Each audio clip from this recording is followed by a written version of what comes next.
ikuti apa yang saya katakan. Tolong angkat tinggi-tinggi.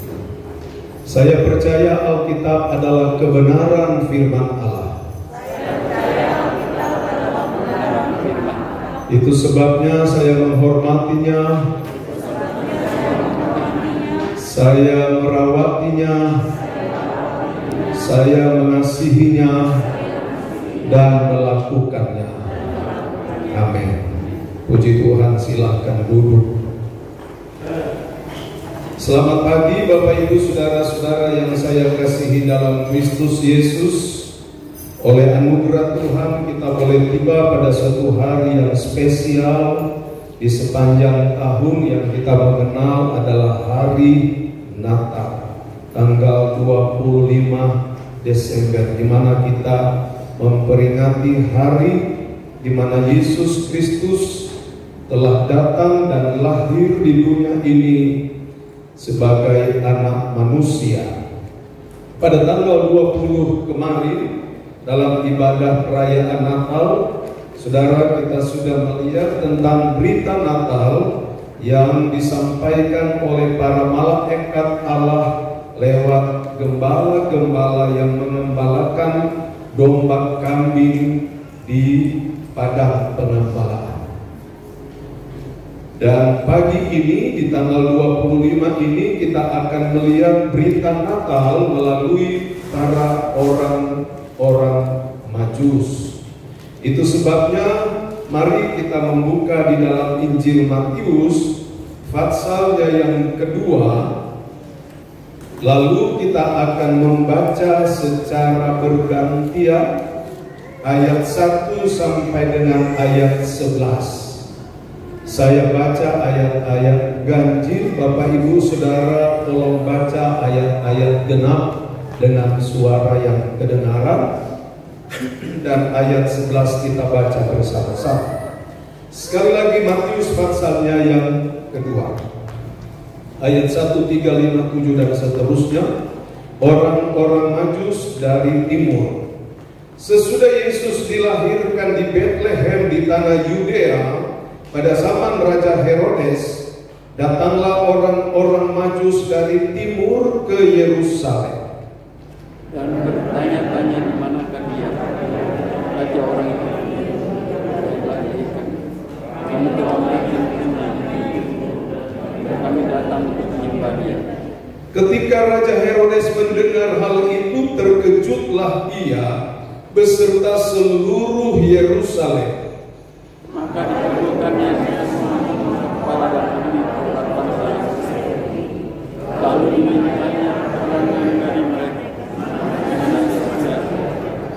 Mereka berkata kepadanya, di Bethlehem di tanah Yudea, karena demikianlah ada tertulis dalam kitab Nabi. Dan engkau Bethlehem tanah Yudea, engkau satu-satunya bukanlah yang kecil dari antara mereka yang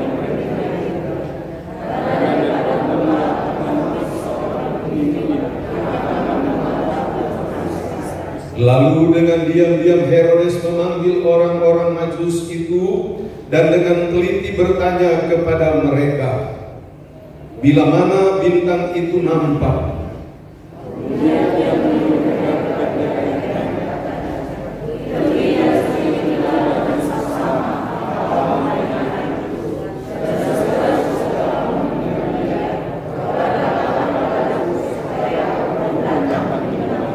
Setelah mendengar kata-kata raja itu, berangkatlah mereka, dan lihatlah, bintang yang mereka lihat di timur itu mendahului mereka hingga tiba dan berhenti di atas tempat di mana anak itu berada.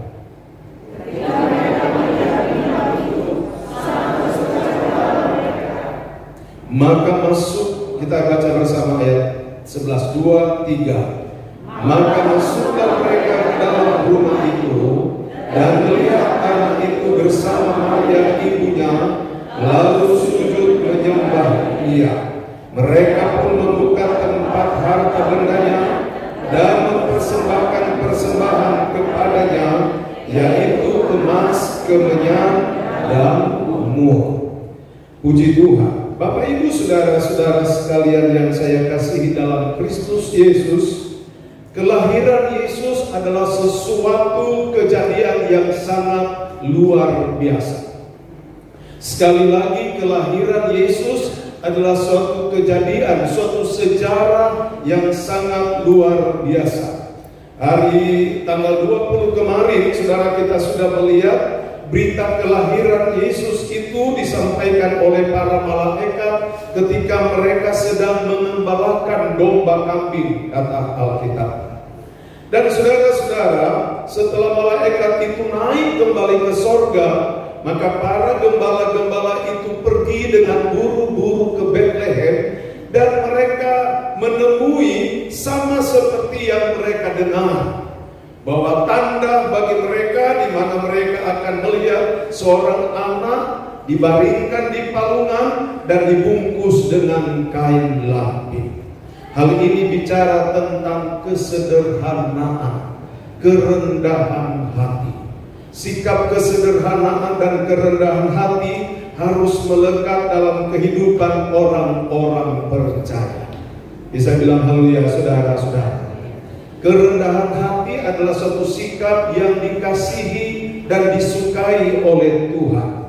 Nah, saudara-saudara yang saya kasihi dalam Kristus Yesus, pagi ini kita melihat suatu berita juga yang luar biasa, saudara-saudara, dan tidak pernah berita atau kejadian atau sejarah seperti ini terjadi kepada seseorang yang lahir di muka bumi ini, dari sejak zaman Adam sampai pada akhir zaman nanti.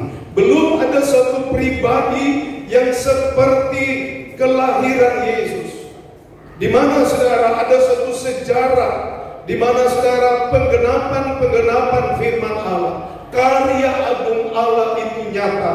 Dan lewat ayat-ayat ini kita melihat, saudara-saudara, ada tokoh Alkitab di sana disebut orang-orang Majus. Mereka datang dari sebelah timur, saudara-saudara. Apa yang telah menuntun mereka adalah, Alkitab katakan mereka telah melihat bintangnya.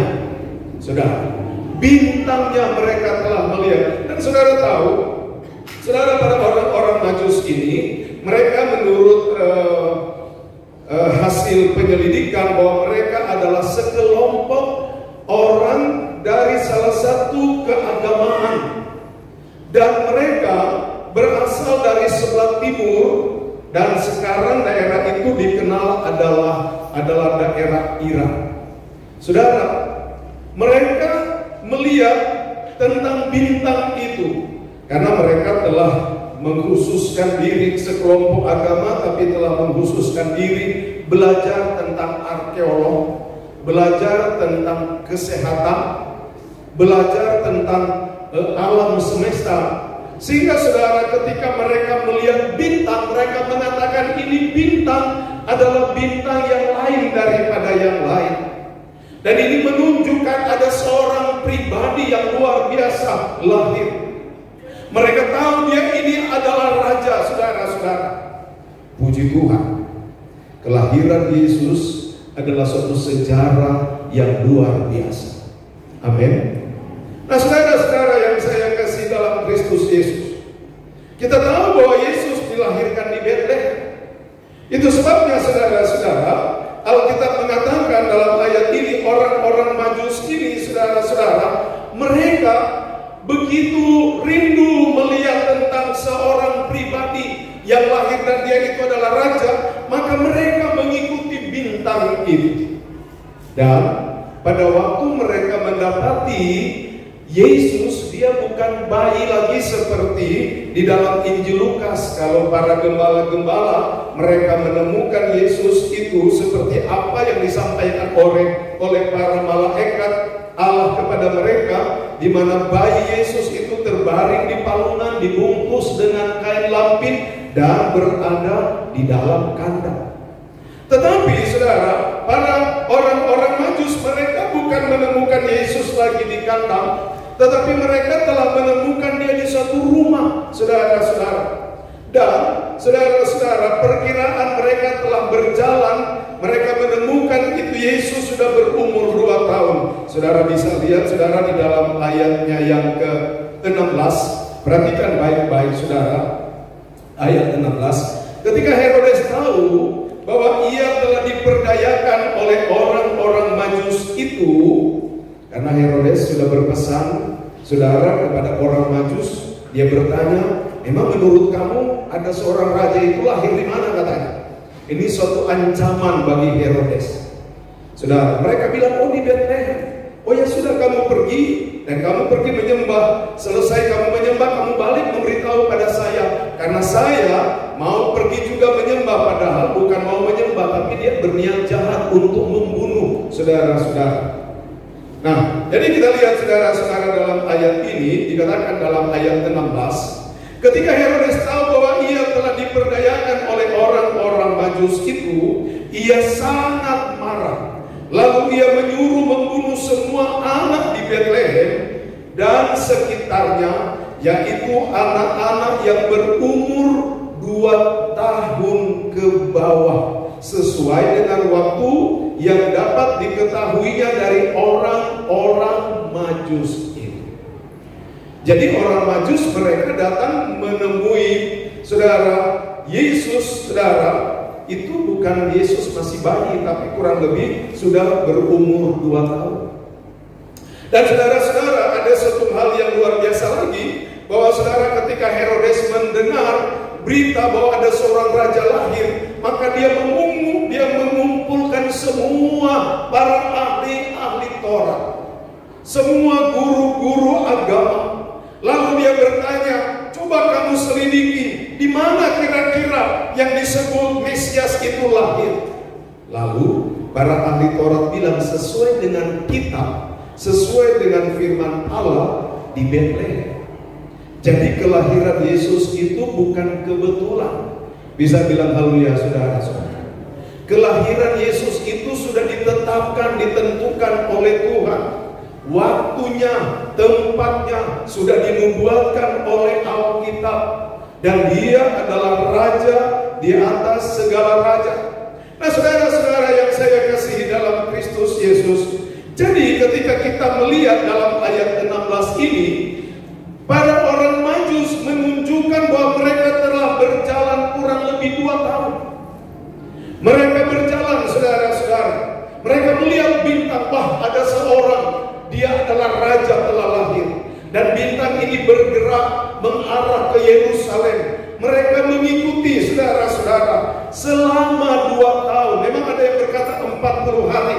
Tapi berdasarkan ayat 16, karena Herodes berpesan, kamu selesai menyembah dia, datanglah beritahu pada saya. Jadi sudah genap 2 tahun. Jadi ya Yesus rasanya sudah mulai jalan. Kalau sudah 2 tahun sudah jalan kan anak-anak, kalau sudah 2 tahun sudah jalan saudara-saudara ya. Nah saudara-saudara, jadi saudara mereka telah berjalan 2 tahun. Ada suatu kerinduan yang di dalam hati para orang Majus ini, sehingga mereka terus bertekun walaupun perjalanan yang jauh dan perjalanan yang memakan waktu 2 tahun, melelahkan, tetapi mereka terus berjalan dan berjalan. Mengapa? Ada suatu kerinduan di hati mereka. Kerinduan itu apa saudara-saudara? Adalah kerinduan untuk berjumpa dengan Yesus. Haleluya. Kiranya kerinduan seperti ini juga melekat dan menjadi bagian kita dalam kehidupan kita sebagai orang Kristen. Kalau kita mempunyai kerinduan seperti orang-orang Majus, maka saudara-saudara, kita dapat berkata, tidak ada yang dapat memisahkan kita dengan kasih Kristus. Amin. Kita akan terus mengiring dia, karena ada satu kerinduan yang dalam. Dan saya berharap saudara juga datang hari ini dalam ibadah, datang dalam rumah Tuhan, karena ada satu kerinduan yang mendorong engkau, bahwa saya mau datang kepada Tuhan, saya mau beribadah kepada Tuhan. Satu sikap seperti ini perlu melekat pada kita. Dan saudara-saudara, tujuan utama daripada orang Majus ini apa? Ketika mereka melihat ada bintang yang menunjukkan ada seorang pribadi yang luar biasa, dan mereka tahu itu adalah raja di atas segala raja. Tujuan pribadi mereka, saudara-saudara, tujuan awal, tujuan dari dalam hati mereka adalah apa, saudara-saudara? Ada dua bagian, saudara, yang saudara harus kita lihat dalam ayat ini. Perhatikan, saudara-saudara, mulai ayatnya yang pertama saya baca lagi. Firman Allah bilang begini: sesudah Yesus dilahirkan di Bethlehem di tanah Yudea pada zaman Raja Herodes, datanglah orang-orang Majus dari timur ke Yerusalem dan bertanya-tanya, di manakah dia raja orang Yahudi yang baru dilahirkan itu? Kami telah melihat bintangnya di timur dan kami datang untuk apa katanya? Menyembah Dia. Haleluya. Saudara-saudara, kami datang untuk menyembah Dia. Perhatikan baik-baik. Jadi ayat ini menunjukkan sikap daripada orang-orang Majus itu. Yang pertama, saudara-saudara, mereka berjalan dengan jarak tempuh yang jauh, dengan jarak dan waktu yang panjang, saudara-saudara. Tetapi mereka terus berjalan. Kami datang dengan tujuan adalah untuk menyembah Dia, katanya. Untuk menyembah Dia. Ini, saudara-saudara, adalah satu konsep yang harus ada dalam kerohanian kita. Kerohanian orang Kristen, konsepnya ini yang pertama, saudara-saudara. Mengapa banyak orang gagal menerima berkat Tuhan dalam ibadah? Karena tujuan awalnya bukan untuk menyembah Tuhan. Saudara-saudara, memang kita tahu bahwa dalam ibadah itu ada mengandung janji-janji ilahi. Haleluya. Amin, saudara-saudara. Dalam ibadah itu kita datang pada Tuhan mengandung janji-janji ilahi. Dalam kitab Keluaran pasal 20 ayat 23 kalau saya tidak salah, di sana dikatakan, atau 25 ayat 23, hendaklah kamu beribadah kepada Tuhan Allahmu, maka roti makananmu, air minumanmu diberkati Tuhan. Amin. Orang yang rajin beribadah kepada Tuhan, Tuhan selalu memberkati kehidupannya dengan berkat makanan minuman yang cukup. Amin. Itu sebabnya Daud bilang, dari aku muda sampai aku tua, saya belum pernah melihat anak cucu orang benar meminta-minta roti, katanya. Mengapa? Karena Tuhan memenuhi kebutuhan makan minumnya. Haleluya. Jadi saudara, dalam kehidupan Kristen, dalam kehidupan orang percaya, kita tidak mengenal tentang penyakit kekurangan gizi. Kalau ada orang Kristen kekurangan gizi, ini perlu dipertanyakan kerohaniannya. Ini perlu dipertanyakan kualitas ibadahnya. Karena firman Tuhan bilang, hendaklah kamu beribadah kepada Tuhan Allahmu, maka roti makananmu, air minumanmu diberkati Tuhan. Amin. Orang Israel mengembara padang gurun 40 tahun. Tidak bercocok tanam, tidak berdagang. Tiap hari Tuhan kirim mana, tiap hari Tuhan kirim makanan. Haleluya. Ketika mereka tiba di tempat yang tidak ada air, Tuhan tahu mereka perlu air. Secara manusia, secara logika tidak mungkin gunung. Kalau saudara yang sudah pernah pergi ke Israel kan sudah lihat gunung-gunung di sana. Gunung-gunung di sana berbeda dengan gunung-gunung di Indonesia. Saudara, saya tidak begitu tertarik untuk pergi-pergi ke daerah sana karena gundul, saudara, gersang, saudara. Jadi kalau orang lihat gunung berbeda dengan orang Indonesia, saudara. Melihat gunung itu selalu ada air. Tapi kalau di sana, saudara-saudara, tapi orang Israel sementara mereka berjalan, Tuhan tahu mereka perlu air. Tempat yang tidak mungkin ada air, Tuhan adakan ada air. Amin. Luar biasa. Nah, saudara-saudara, Selain dalam ibadah itu Tuhan berjanji roti makanan diberkati, air minuman diberkati, penyakit dilalukan Tuhan. Haleluya. Bahkan seringkali kita ini sudah sangat diberkati Tuhan. Saudara, saya bersyukur, saudara, walaupun di hari-hari ada corona, tapi saya belum pernah mendengar ada jemaat yang tidak ada makanan. Haleluya. Itu pertanda Tuhan pelihara saudara. Amin. Tuhan pelihara kita. Hamba-hamba Tuhan juga yang masih merintis, saudara-saudara, ya saudara, pada waktu corona mulai, saudara, ada corona, ya dilarang ibadah berkumpul bersama. Hamba Tuhan kehidupannya kan di ibadah, saudara. Tetapi puji Tuhan, banyak kesaksian dan pada umumnya bilang, kalau kami lagi ketemu satu sama yang lain, puji Tuhan, walaupun ada corona tidak ibadah, tapi makanan beras itu melimpah. Puji Tuhan, Tuhan kita heran dan ajaib. Amin, saudara-saudara. Jadi dalam kehidupan orang Kristen, saudara, dan saya mau pastikan jemaat GPD Bethesda yang saya gembalakan, tidak ada dan jangan ada orang yang dilanda penyakit kekurangan gizi. Jangan, saudara-saudara. Gembala saudara aja, saudara-saudara, kapan hari saya periksa kolesterol tinggi, saudara. Entah, itulah saudara-saudara. Dulu ingin makan ini, makan itu, kagak bisa, saudara-saudara. Mau naik angkot aja, lihat-lihat ada uang apa enggak. Sekarang saudara-saudara, mau makan apa? Hari ini pun saya ajak saudara daftar nama sebentar. Kita cari restoran di mana. Saya ajak. Selesai makan bayar masing-masing. Tapi saudara-saudara, sekarang kita mau makan, saudara-saudara. Dan kalau mau beli makanan kan tidak masalah. Tapi kondisi tidak memungkinkan. Tadi pagi saya suruh Pok bikin nasi goreng. Dia bikin nasi goreng pakai telur lagi, saudara-saudara. Saya bilang, saya nggak boleh makan telur hari-hari ini. Tadi malam ada anak komodo bilang, nanti besok ada mau dikirimin opor. Wah, mungkin saudara di pastor. Dan luar biasa saudara-saudara. Ya, saya terima dengan sukacita. Deborah bilang, Papa nggak boleh makan opor. Nah, saudara-saudara, dibatasi saudara-saudara.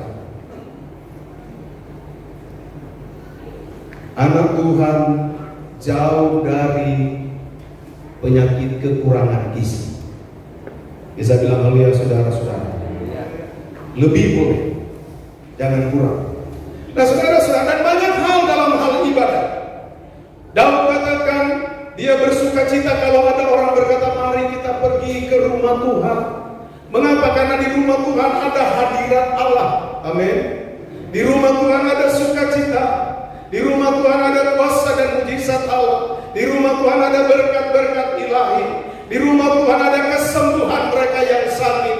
Datang boleh sakit, pulang harus disembuhkan. Karena di rumah Tuhan ada kuasa. Tetapi saudara-saudara, saya mau katakan, itu bukan tujuan utama kita dalam datang pada Tuhan. Bukan berarti kita tidak perlu, itu juga Tuhan akan berikan. Tuhan akan genapkan janjinya. Tapi harus ada di dalam sikap hati kita. Kalau kita datang pada Tuhan pertama-tama seperti orang-orang Majus, mereka datang dari tempat yang jauh, berjalan dalam jangka waktu yang panjang, melelahkan saudara. Tapi tujuan mereka adalah untuk menyembah Dia. Amin. Untuk menyembah Dia. Itu sebabnya saudara-saudara, ketika saudara lihat di dalam ayatnya yang ke-11, maka masuklah mereka ke dalam rumah itu. Orang-orang Majus masuk ke dalam rumah. Kalau gembala-gembala mereka masuk di kandang. Itu bedanya saudara-saudara. Tapi orang-orang Majus mereka masuk di dalam rumah di mana Yesus kurang lebih sudah berumur 2 tahun. Maka masuklah mereka ke dalam rumah itu dan melihat anak itu bersama Maria ibunya. Lalu, haleluya. Apa di situ katakan? Lalu Tolong masker boleh juga pakai sampai hidung, jangan mata juga ditutup pakai masker. Sampai hidung aja lah saudara-saudara. Memang masker ini bikin masalah saudara. Saya juga pikir saya kolesterol tinggi gara-gara masker. Masker ini kita harus marahin sebenarnya. Lu punya perbuatan. Karena saudara, saya kalau tidak pakai masker, saya ini satu orang yang minum terus. Di mobil tetap ada persiapan air minum. Tapi dengan pakai masker, kita siapin air minum, begitu turun dari mobil, air minum juga nggak berkurang, saudara-saudara. Kan sebenarnya perlu banyak minum, saudara-saudara. Tapi ya kita berdoa supaya corona ini segera berlalu. Bisa bilang haleluya, saudara-saudara. Dan puji Tuhan, corona juga ada maksud. Walaupun ada corona itu tidak menghalangi saudara datang beribadah pada Tuhan. Haleluya. Bisa bilang haleluya, saudara-saudara. Walaupun mesti beli masker, tapi kolektor saudara tidak berkurang. Haleluya. Kan tidak ada yang datang bilang, oh saya kurangin kolektor karena saya mesti beli masker tiap hari. Gak kayak di Nado dulu. Ada seorang ibu saudara, dia dulu kan itu uang 1.000 perak yang pakai itu, yang pegang pedang, pegang apa golok baru keluar. Nah begitu persembahan dulu, kalau dulu persembahan ada depan saudara-saudara. Jadi kelihatan orang yang nggak ke depan saudara. Sekarang sudah enak, mesti didatangin saudara. Ya ke jemaat saudara, jemaat yang sudah lebih eksklusif kan saudara-saudara. Tapi dulu mesti jalan. Dia cari-cari dompet 1.000 semua, sudah terlanjur jalan, ya terpaksa taruh saudara-saudara. Begitu selesai ibadah, gembala lagi ngobrol, ketawa ketiwi dengan teman hamba Tuhan. Ini ibu bilang, om jangan ketawa dulu om. Memangnya kenapa? Pulangin 500 saya. Kok pulangin 500? Dari mana? Tadi saya kasih kolektor, maksud saya kasih 500 bukan kasih 1.000. Waduh, gembala itu untung aja dia nggak ngomong. Siapa yang mau tahu, mungkin juga nggak ngasih, kamu bilang 1.000. Kan begitu saudara-saudara. Nah saudara-saudara, segala keadaan terjadi tentu atas seizin Tuhan. Dan kalau ada corona, puji Tuhan dengan itu tidak menghalangi kita beribadah pada Tuhan. Tidak menghalangi saudara setia pada Tuhan. Amin. Tidak menghalangi saudara berkorban bagi Tuhan. Jadi kita kembali lagi saudara, sehingga kita tidak keliru dan kita tidak pernah kecewa dalam pengiringan pada Tuhan. Pertama-tama kalau kita datang pada Tuhan, tujuan kita adalah menyembah Tuhan. Haleluya. Orang-orang Majusi ini bertanya-tanya kepada orang-orang Yerusalem, di mana raja yang baru lahir? Kami telah melihat bintangnya dan kami telah datang dari timur yang jauh. Kami datang untuk menyembah Dia. Haleluya. Lalu mereka masuk di dalam rumah, dan ketika mereka masuk di dalam rumah, mereka sujud dan menyembah Dia. Haleluya. Bisa bilang haleluya saudara-saudara. Kalau hati kita seperti ini, saya percaya saudara semua kita diberkati dalam ibadah. Seringkali orang kecewa dalam ibadah, atau ada orang berkata, kok saya nggak rasa hadirat Tuhan, kok saya tidak diberkati dengan puji-pujian. Saudara, kalau hati kita pertama-tama kita tujuan yang menyembah Tuhan, yang lain-lain itu Tuhan akan tambahkan. Amin. Berkat-berkat lain itu akan menjadi bagian kita. Tuhan akan tambahkan. Yang kedua saudara-saudara, tujuan daripada orang-orang Majus ini, saudara-saudara, perhatikan saudara-saudara, ketika kita masuk saja dalam ayatnya yang ke-11, maka masuklah mereka ke dalam rumah itu dan melihat anak itu.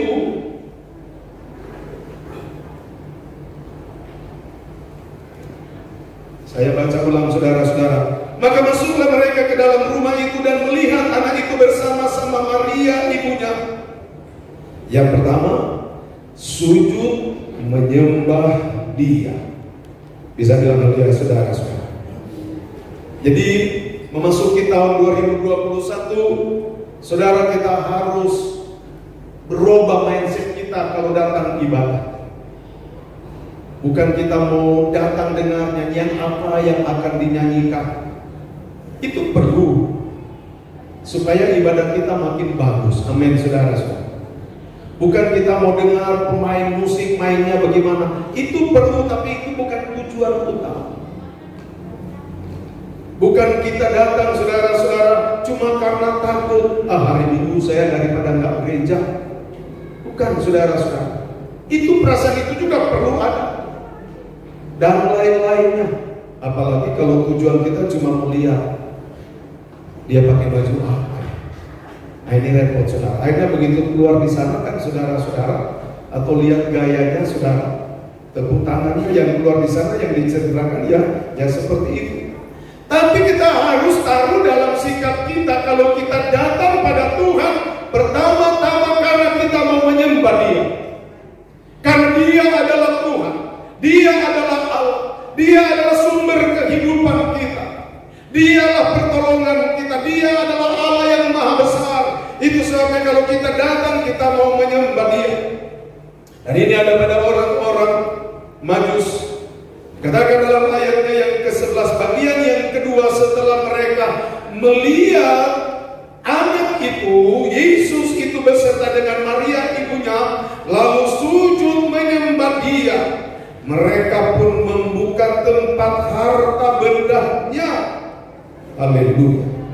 Mereka pun membuka tempat harta bendanya dan mempersembahkan kepadanya, yaitu emas, kemenyan, dan mur. Mereka membuka tempat harta benda mereka, lalu mereka mempersembahkan persembahan mereka. Emas, kemenyan, dan mur ini mempunyai arti rohani. Tetapi bagian yang pertama dulu daripada persembahan ini, saudara-saudara, ingin saya katakan bahwa persembahan itu adalah satu bagian ibadah kita kepada Tuhan.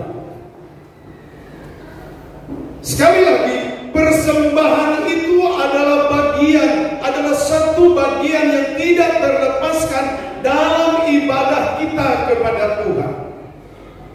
Ada seseorang membuka pelayanan.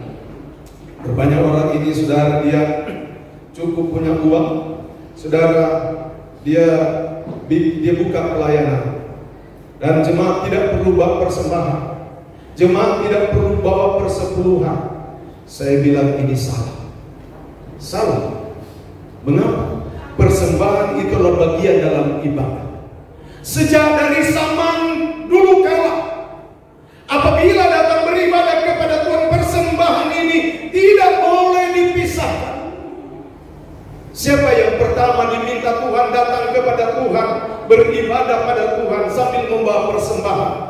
Walaupun kita mengetahui ada satu persembahan yang naik menyenangkan hati Tuhan, tapi ada satu yang menduka citakan hati Tuhan yang berakhir dengan pembunuhan. Siapa saudara-saudara? Kain dan Habil. Dan di zaman dulu kala, saudara-saudara, persembahan itu sangat melekat dengan ibadah, dan itu merupakan ketentuan firman Tuhan, saudara-saudara. Itu sebabnya para tokoh-tokoh Alkitab, saudara, para bapak-bapak leluhur kita di Alkitab, Abraham, Ishak, Yakub, kalau mereka mengadakan ibadah, mereka hendak menyembah Tuhan, mereka membangun batu, menyusun batu, mereka mempersembahkan korban di sana sebagai suatu persembahan kepada Tuhan. Dan kepada orang Israel, semua orang Israel, tidak ada yang terkecuali. Semua orang Israel, mereka dalam ibadah harus membawa persembahan. Harus membawa persembahan. Kalau orang yang mampu bawa lembu, dia harus bawa lembu. Bisa bilang haleluya, saudara-saudara. Tuhan atur demikian rupa. Kalau dia tidak mampu bawa lembu, dia hanya bisa domba, dia harus bawa domba. Kalau dia tidak bisa bawa domba, dia hanya bisa bawa kambing, dia bawa kambing. Tapi kalau dari 3 binatang ini dia tidak bisa, dia harus bawa burung tekukur. Kalau juga dia ini orang yang paling susah, dia burung tekukur saja dia tidak bisa bawa. Yang paling murah adalah burung pipit. Dia harus bawa burung pipit. Kecuali tidak ada sama sekali. Jadi kita melihat persembahan itu adalah bagian daripada kehendak Tuhan. Amin. Amin, saudara-saudara. Jangan pernah kita merendahkan persembahan. Jangan kita memberi persembahan, saudara-saudara, mungkin karena saudara tahu bahwa kasih kolektor, saudara-saudara kasih begitu saja, saudara-saudara. Bahkan saya ingat ada suatu hamba Tuhan, dia pernah cerita di suatu daerah, orang saking bercanda saudara di ibadah, dia kasih itu kupon, saudara. Kupon yang apa namanya itu, mereka suka bikin judi. Oh jangan, saudara-saudara. Kita harus hormati Tuhan. Amin. Persembahan itu memang bukan dari nilainya yang menentukan, kan dari hati kita. Kalau hati kita benar, maka persembahan itu pasti akan benar. Amin. Jadi yang menentukan dari hati ini bagian yang kedua, saudara-saudara. Jadi kita harus tahu bahwa persembahan itu adalah bagian daripada kehendak Allah, bagian daripada ibadah, saudara-saudara. Dan yang dipersembahkan, saudara-saudara, oleh orang-orang Majus ada 3 bagian. Yang pertama, Alkitab katakan emas. Kedua, kemenyan. Ketiga adalah mur. Dari kesemuanya ini, saudara-saudara, dari ketiga korban ini yang mereka persembahkan, membawa berita yang pertama, bahwa dia adalah raja di atas segala raja.